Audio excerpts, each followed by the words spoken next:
काही वेळा असं वाटतं ना की महिलांच्या भावना समजून घेणं किती अवघड आहे। खरं तर पुरुष म्हणून आपल्याला त्या सहज लक्षात येतील असं वाटतं, पण खरंच तसं होतं का?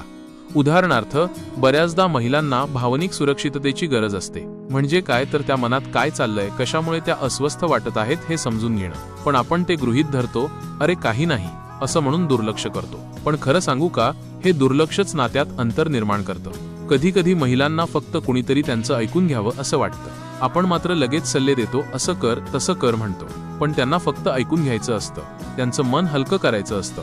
हे आपण विसरतो आणि त्यातून गैरसमज निर्माण होतो। आणखी एक गोष्ट, महिलांना छोटी छोटी गोष्ट आठवणीत ठेवणं खूप महत्त्वाचं वाटतं। अगदी त्यांनी आवडतं गाणं, त्यांच्या आईचा वाढदिवस, अशा गोष्टी लक्षात ठेवल्या की त्यांना वाटतं की आपण त्यांच्याकडे लक्ष देतो। पण आपण काही वेळा हे विसरतो आणि त्यांना वाटतं की आपण त्यांच्या भावनांचा विचार करत नाही। आणि हो, महिलांच्या भावना कधी कधी भरकटलेल्या वाटतात, बिनबोलता त्या कधी हसतात, कधी नाराज होतात। आपल्याला वाटतं अगं काय झालं आता, पण खरं तर त्यांचा हार्मोनल बदल याला कारणीभूत असतो। त्यासाठी फक्त त्यांना समजून घेण्याची आणि त्यांच्यासोबत राहण्याची गरज असते।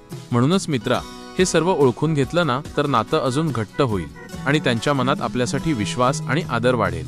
आणि हो, ही माहिती तुम्हाला उपयोगी वाटली असेल तर व्हिडिओला लाईक करायला विसरू नका।